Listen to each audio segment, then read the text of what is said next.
North Pride is on the move. Raptors hover over a withered carcass. But there is scent of fresher meat in the wind.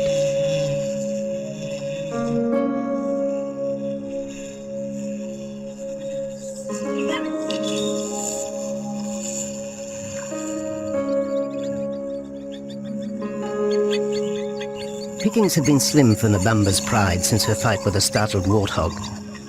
The lioness is limping from the encounter. And even the Pride's big male, Jabu, wonders when his next meal will come.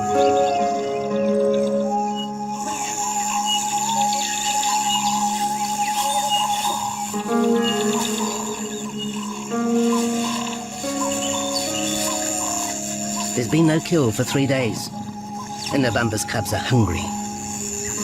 Survival is tough across this tawny continent. And for the lions of Pinda Reserve, etched into the heart of Zululand, only those with speed and cunning will eat.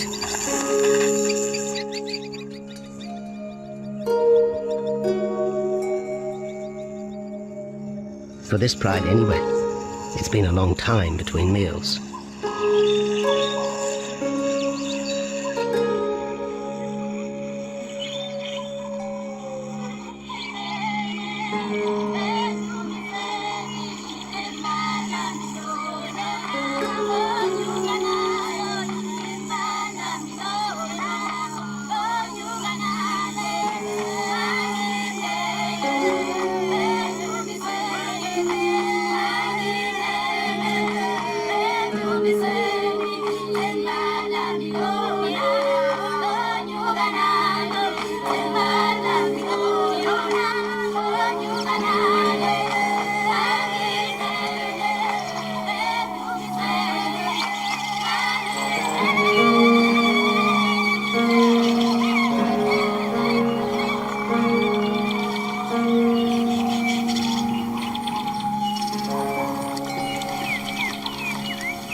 Jabu had waited too long for his lioness to feed him.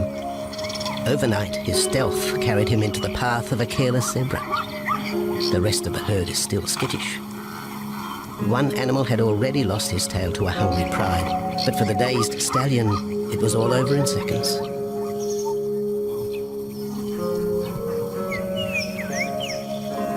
The big male watches his kill from a distance, exhausted by the chase, exhilarated by the sport.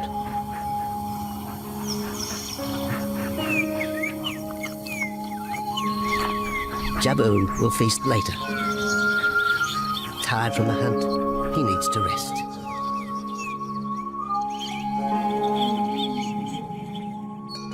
But his prey will be safe. Few scavengers will risk the sudden return of the lion king.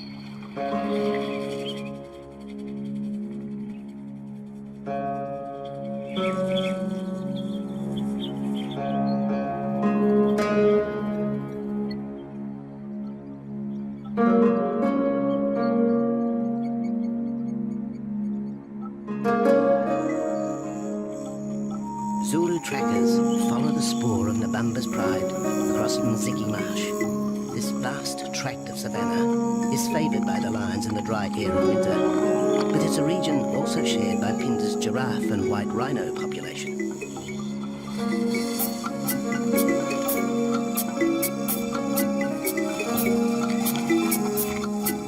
Through modern times, most of southern Africa's wildlife has been ravaged by hunting and habitat loss. Farmland, overgrazed and buffeted by domestic stock, has ripped the heart out of the original bush. The open, broad-leaved woodland, acacia bushveld, and wetland habitat had all but disappeared, taking with it the wildlife.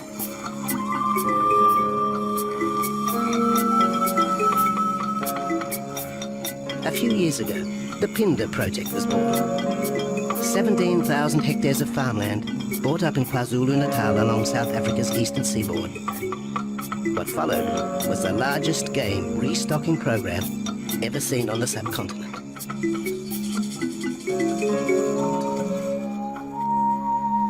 The land was overgrazed to a certain extent and it wasn't in very good shape. They put all these farms together, put a perimeter fence around it, and then brought in a lot of game. I mean, we brought in elephant, we brought in rhino. We started off with those sort of animals, and then started with cheetah, bringing in cheetah onto the reserve, mainly to get them used to the area before the lions came on, because the lion is a more superior predator as such and would dominate the cheetahs. We wanted to get them settled first before the lions came in.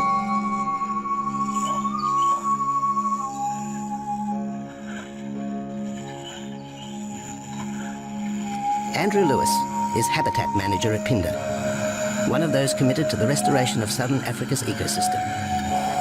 Pinda is the Zulu word for return, and the aim of his company, Conservation Corporation Africa, is to return the land to its traditional wildlife and at the same time restore the habitat to its original state.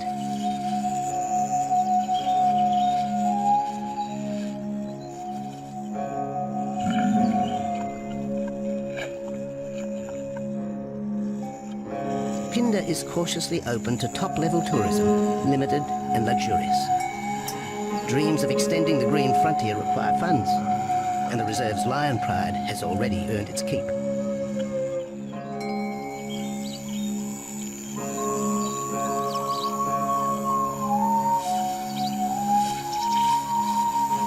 The lions on this property are actually generating revenue for the property through ecotourism, and that they are a benefit to the wildlife because of the draw card. There's a few animals, lions, elephants, for example, and rhinos, I mean, and possibly giraffes, but those are your main ones that people come to see. And we've been very fortunate to be able to have lions on the property, and I think those lions that we have given us amazing value for our guests, and by getting our guests in here, we're getting revenue into the area, and that's benefiting wildlife as a whole.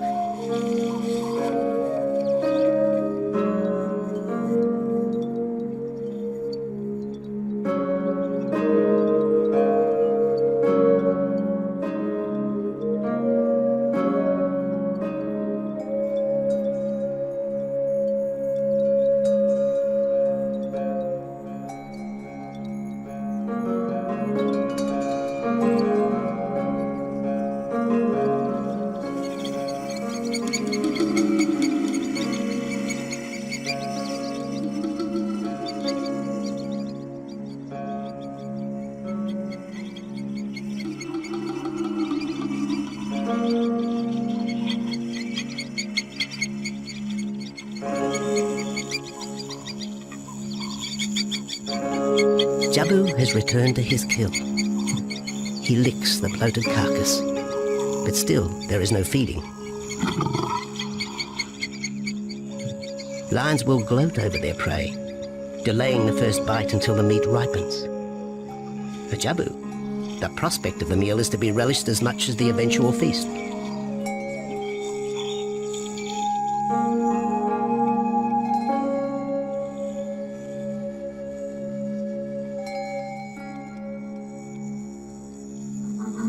Meanwhile, Nabambo's pride is on the prowl.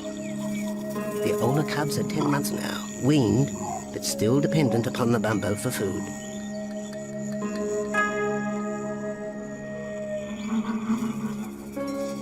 The cubs are learning to stalk, but they won't kill for another 6 months. Young male lions are usually ejected from the pride when they are about 2 years old. Fending for themselves, they form hunting groups with other isolated males. Nabambo's cubs aren't sure what to do with prey so close, but the lioness isn't far behind. Their time for hunting will come. Nabambo's 4-year-old daughter also lives with the pride. She is the mother of the group's youngest offspring, 7-week twins Umveli and Damana. The little cubs have been hidden since birth, and now stay close within the protective circle.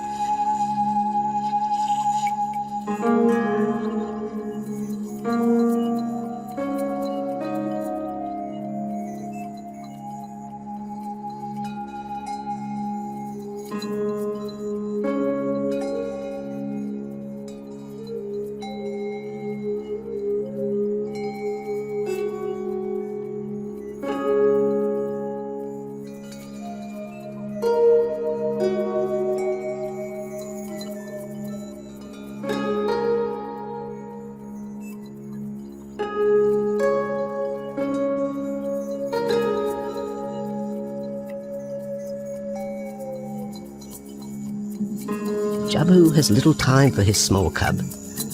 When he is older, the male will hunt with his father, but for the moment, the big male has nothing to do with his young son. Dejected, the cub finds solace among his siblings.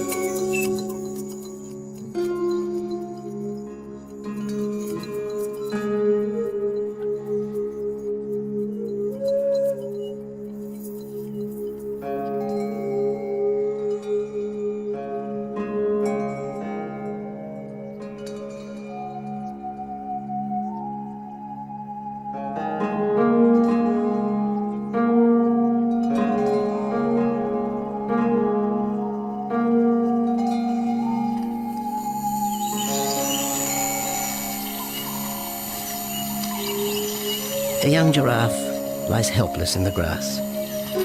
The animal's complicated vertebra means it is unable to rest its neck for any length of time. Lack of mobility means blood to the brain slows, leaving the animal disabled.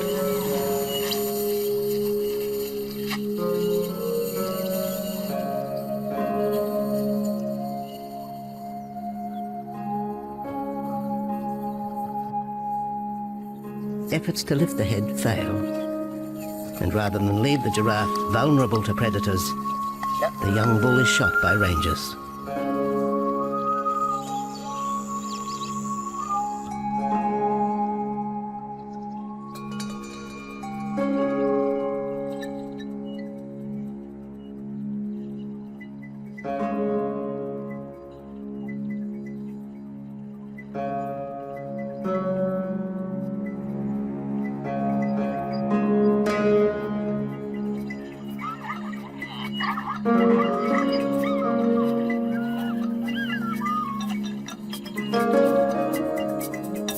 Dusk activity by the waterhole rekindles the interest and pride. Nabambo is typical of most big cats. They conserve energy 20 hours a day, waking only to groom and hunt.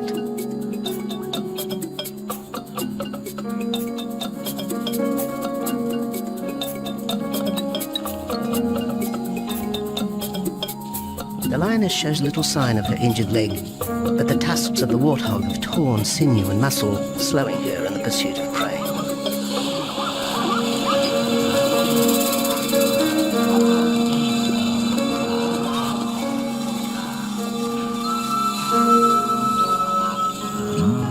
Once again, Nabambo in her pride will go hungry. But the big lioness senses another kill nearby. A young giraffe slain by humans will provide meat for her cubs. Leaving the pride, Nabambo follows the scent.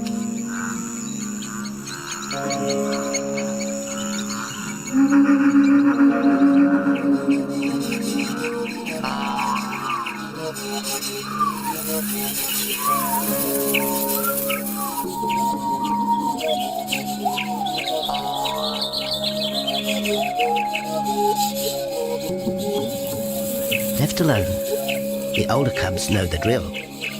They will wait for Nabambo's call to take them to the kill.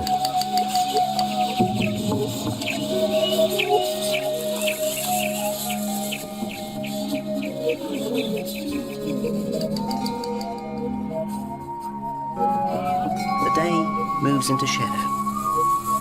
The cubs are restless and a little afraid. Adult lions have few enemies, but cubs, even those 10 months old, are at the mercy of leopard and other predators.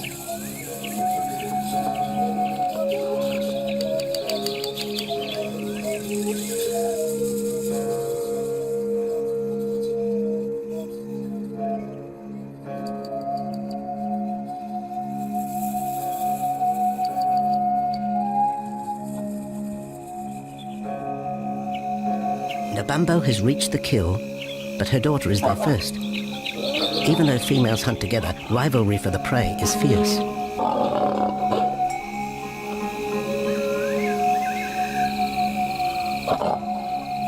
The big lioness begins the trek back for her cubs, but the youngsters have heard her call and they meet halfway.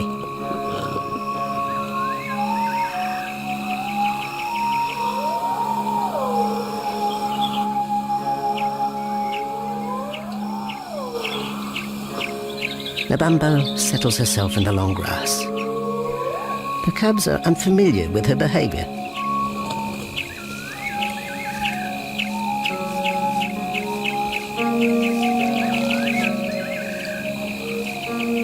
A female will usually head the charge with any kill, splitting the hide of the victim and leading the way for the pride to eat.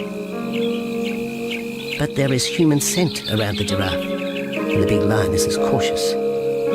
She watches her cubs, hidden, alert to any potential threat.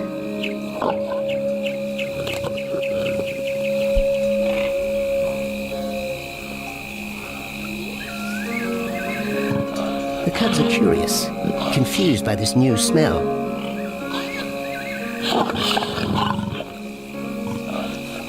The lioness moves in for a final check, but she has already made up her mind. The carcass is tainted. There are foreign traces, a dangerous ambience. Instinct tells her this is not food fit for her cubs. Disappointed, the bamboo moves away. The scent of another night stalk already in the wind.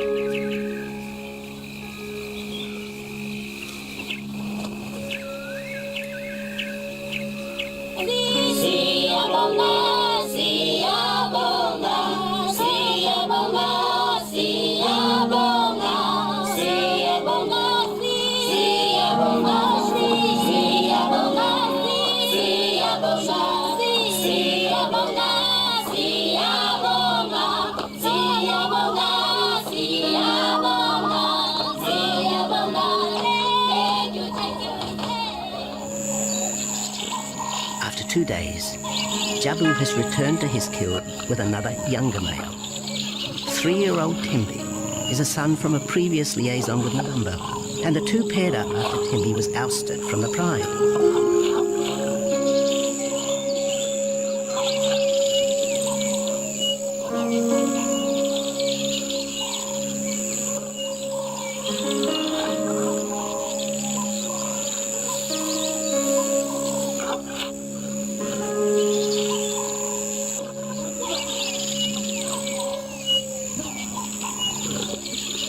Pride males are lazy and will gladly let the females track down prey. But the theory that males won't hunt is a fallacy.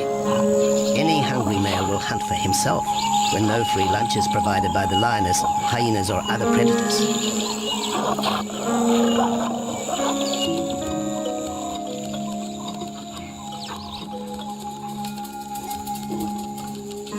Smaller creatures scatter in the vicinity of the two lions. There will be no hunting for a while. Bloated after the zebra kill, both males will sleep for the next day, oblivious of their surroundings.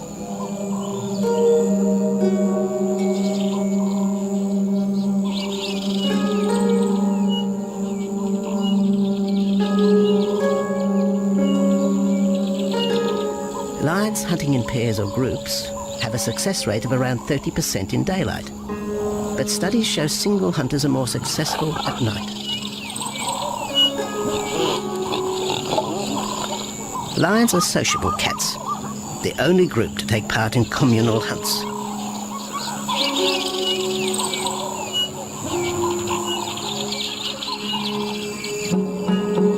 Ambush is an important part of the lion's strategy. Often one pride female will round up the prey from the front, driving it towards a second lioness.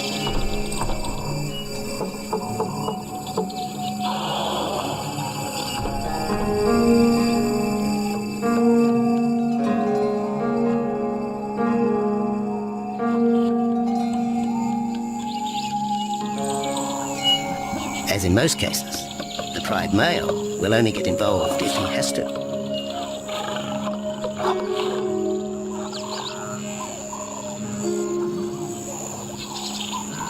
Accidents involving humans are rare in southern Africa's game reserves. Our primal fear of being eaten has been well documented. But in fact, lions seldom attack if they're not provoked. At Phinda, great care is taken to limit the number of people viewing game. Emphasis is placed on causing the animal as little stress as possible.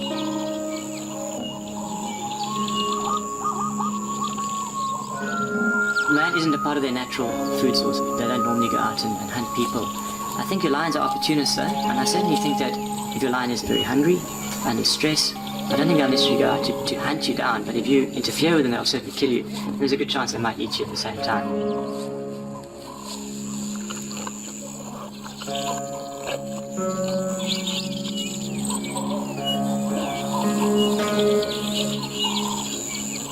With all animals, it's how you treat them is what's the reaction you're going to get back from them. Certainly at Pinda, all our guides go through a training course and they're all brought up to a certain standard. There is a certain operating ethic with regards to viewing animals, and we certainly try and be as sensitive to the animals as possible.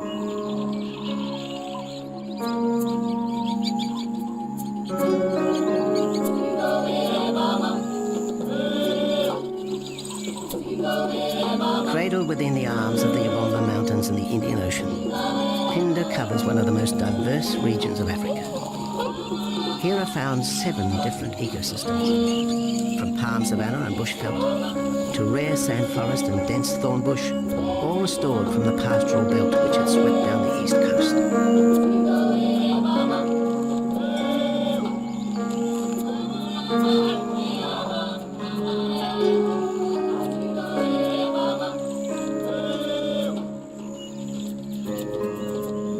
Cotton, pineapple and cattle farms once stood, lion now roam their habitat again, alongside some traditional neighbours.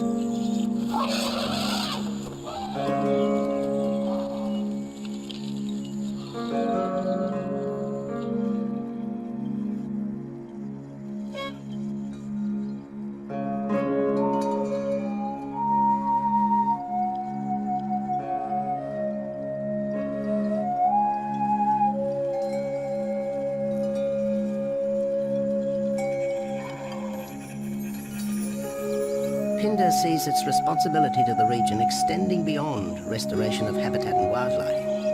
It provides schools and a clinic for the local Zulu community, as well as employment. In the eyes of Andrew Lewis, essential ingredients for a successful operation. It's very important to involve the communities around your reserve because they have to benefit as well. There's no point in just taking land, get some investors to invest in it. If you don't allow the people who are on the periphery of that reserve to benefit from it, you're going to have an immense problem with poaching, and they're going to cut your fences down, and you're just going to have an uphill battle.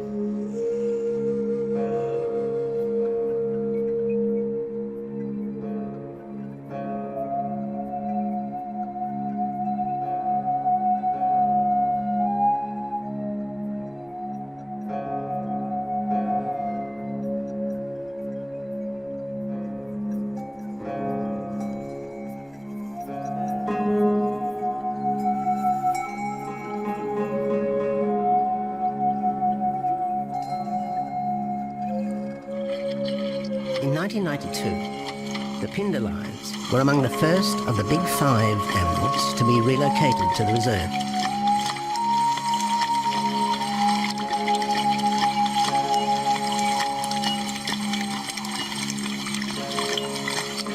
The original pride came from the northern province of South Africa, a vast scrubby region flanked by the ragged Drakensberg Mountains near the Mozambique border.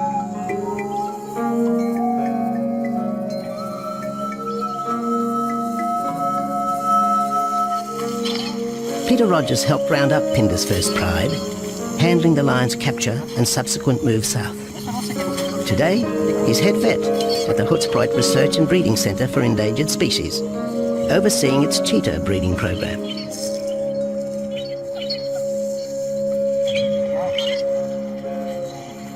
But it's the discovery of what's believed to be a long extinct strain of lion that has put Peter's centre on the map. We were involved in the rescue of these circus animals that came down through Africa and were abandoned in Maputo. We were just founded by an animal welfare group called Animal Defenders based in London, and they said, you know, could we just keep these animals temporary? First they mentioned tigers, and then they came back and said, well, there's 6 lions as well. So we said, yeah, we could hold them temporarily just until they found permanent homes for them, but basically get them out of the predicament that they were and the shocking conditions that they were in Maputo and Mozambique.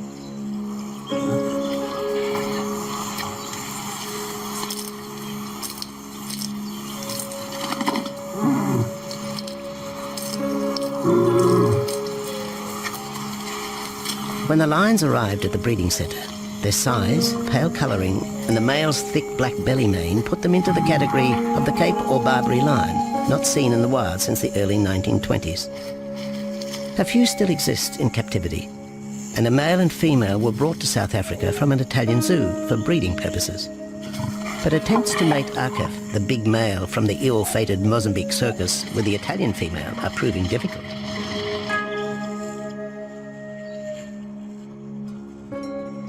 أعجبك is overprotective, even preventing the lioness from eating when the meat truck arrives.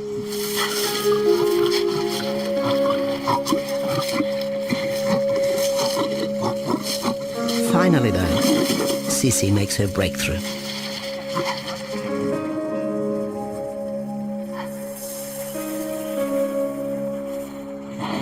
We'll see you up in the front there, Mark. You're gonna go to that sort of middle central area. Where are you gonna go?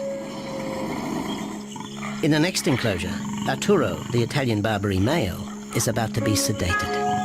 His attention to his sister Cece through the fence is hampering mating efforts, and Peter Rogers is keen to move the big male. He shoots the dart into Arturo's rump.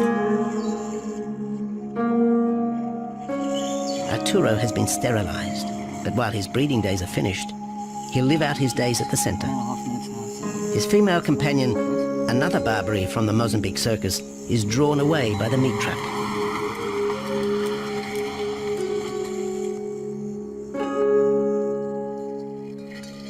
It's 20 minutes before the anesthetic takes effect.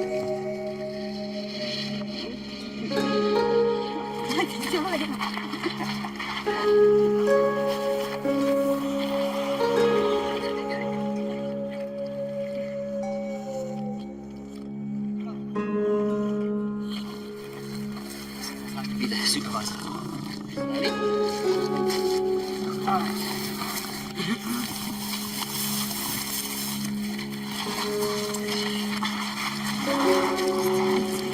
You'll need all your help at the bottom just to put him back into the cage, okay? 1, 2,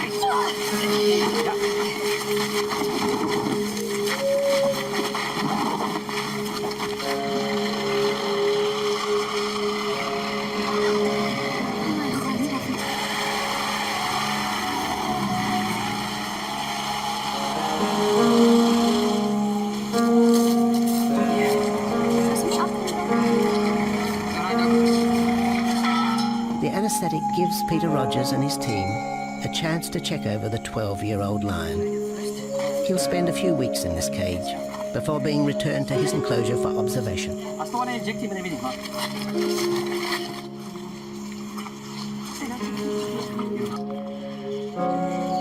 It's very exciting to be part of this project because they feel that there are perhaps not many Barbaries, if any, that are really pure, that are left even in captivity. They feel that over time other animals from other genetic bases are brought in. So there's a big project afoot, Oxford University, to do the genetics. So that's just getting off the ground now.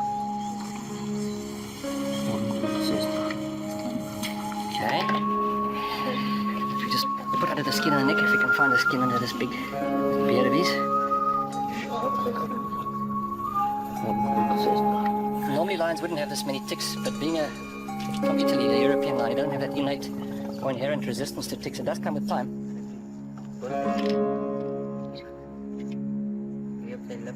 Like a bit of a... What we can do is we can put him in there and run him over inside. Immediate turn now is to get these ones to breed. And we'll take it day by day from there and see how it goes. But the prime object initially was just to get these animals back into good health, and it's developed into something a lot bigger.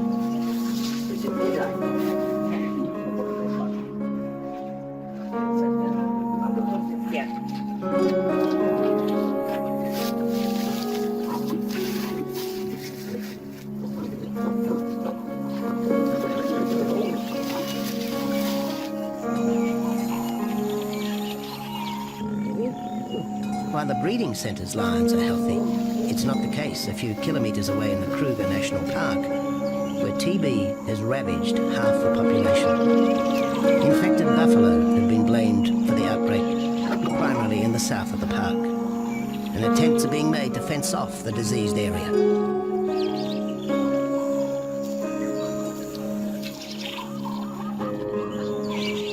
The lions are preying on infected buffalo. Because it's an exotic disease, not an indigenous disease, the lions are totally naive and they've got no resistance to it. So it's a big problem. It's a very difficult decision to make as to what to do. It's a very topical and heated subject at the moment.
Back in Phinda, the night stalk has begun. Nabambo keeps her cubs close. They're hungry, but tonight only impala can be tracked down, a morsel for the lioness. Food is scarce at this time of year, so the pride's territory covers a large area. Lions can only afford to be territorial where there is a reliable supply of game.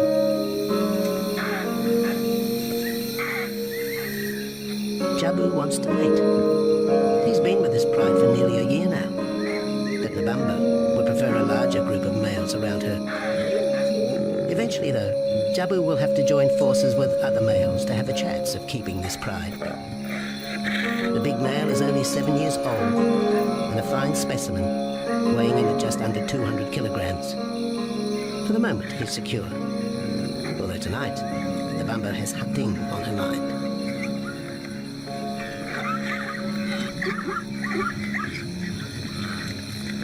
The cubs follow in the lioness's wake. If there is a kill, she will feed first. Often, weak cubs lose out to a hungry mother. High juvenile mortality rates are the result of lean times.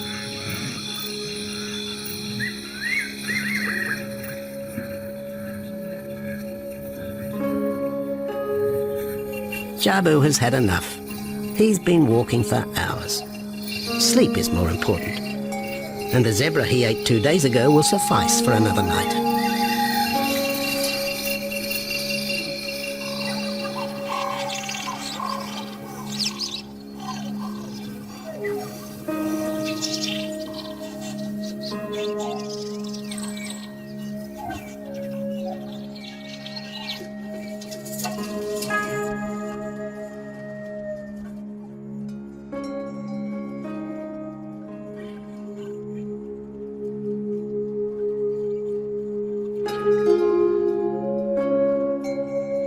Nabambo has made a kill, a young nyala buck. It's been 3 days since the pride has eaten, and this will provide meat for them all. But the lioness will eat first.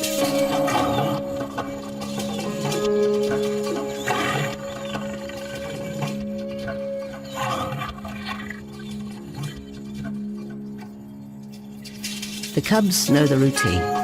They will get their turn. But Nkosi is hungry. He creeps towards his mother. As the biggest of the cub,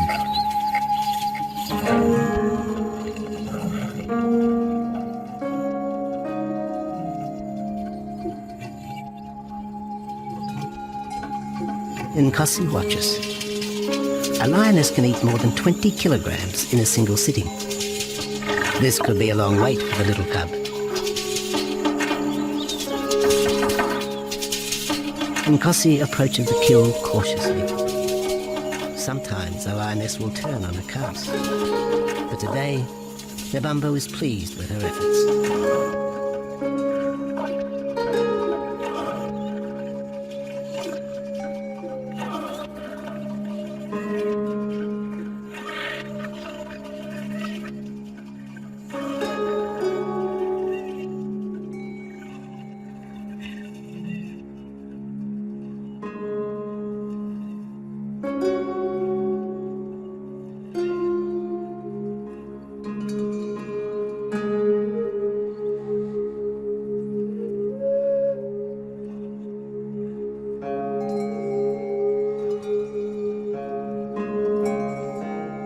Nabambo has had her fill, for the moment anyway. Lions never eat the stomach of a kill. She will bury it before dragging off the carcass. This way, hyenas and other predators are thrown off the scent. The evidence has been buried. The carcass is no more.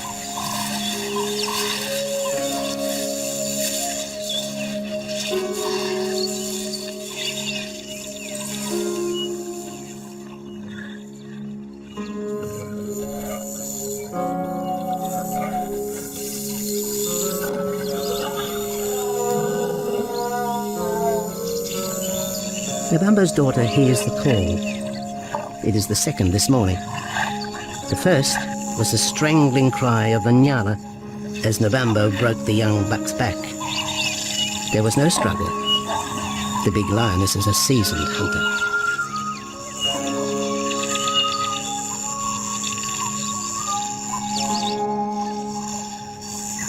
The rest of the pride will feast on the carcass after Nabambo retires.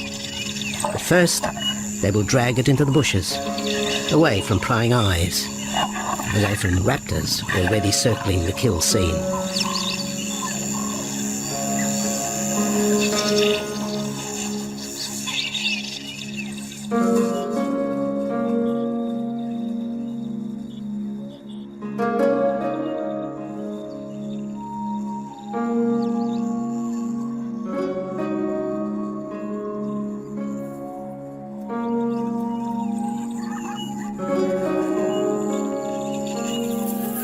Kill has created a nervous edge.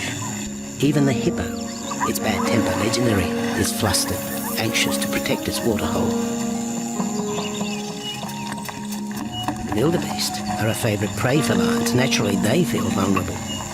But for the pride, there is no agitation. Gorged, they will sleep for the next day. Even Mberi and Damano, the 7-week twins, have tasted blood for the first time. But it will be many months before they take part in a hunt. For the moment, they just want to play with Nkosi.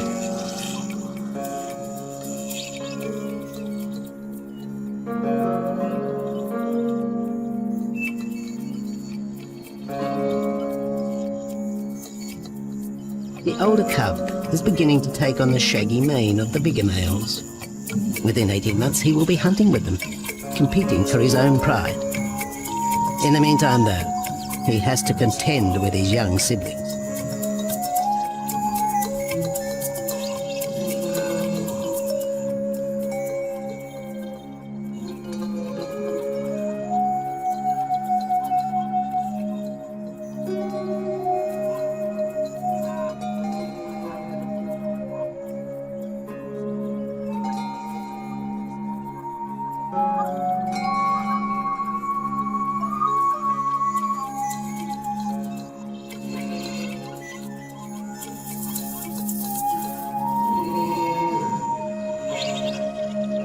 Jabu rejoins the pride. He has missed out on the kill, but he didn't share his zebra with the rest of the pride the previous day.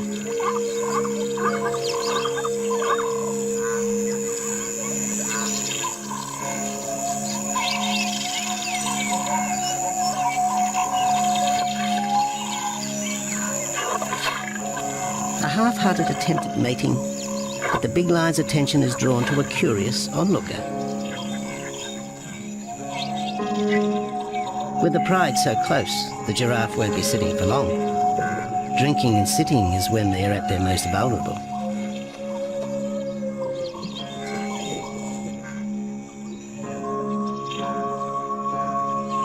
Jabu keeps an eye on his group.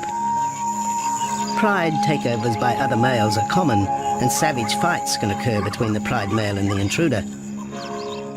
If a takeover is successful, the new male will usually kill all the suckling young of his former rival. When a nursing mother loses her cubs, she comes into heat within a few weeks. The normal interval between cubs is about 2 years, with a gestation time of 3 to 4 months.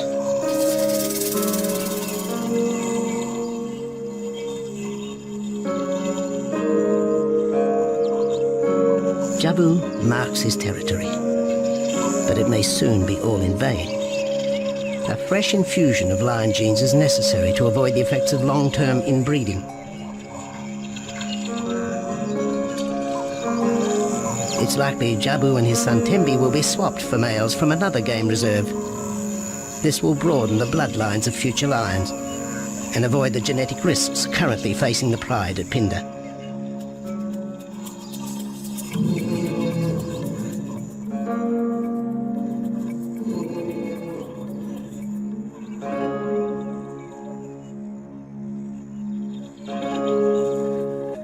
Vultures have found the dead buck, but there is little left of the carcass. November and her pride have eaten.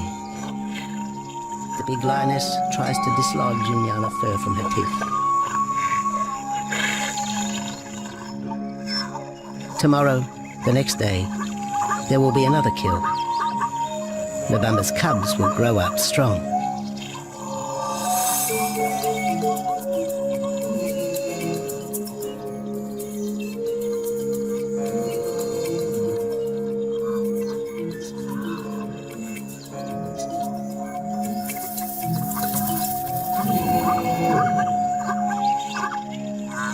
The lion is the greatest of all predators, the essence of all that is Africa.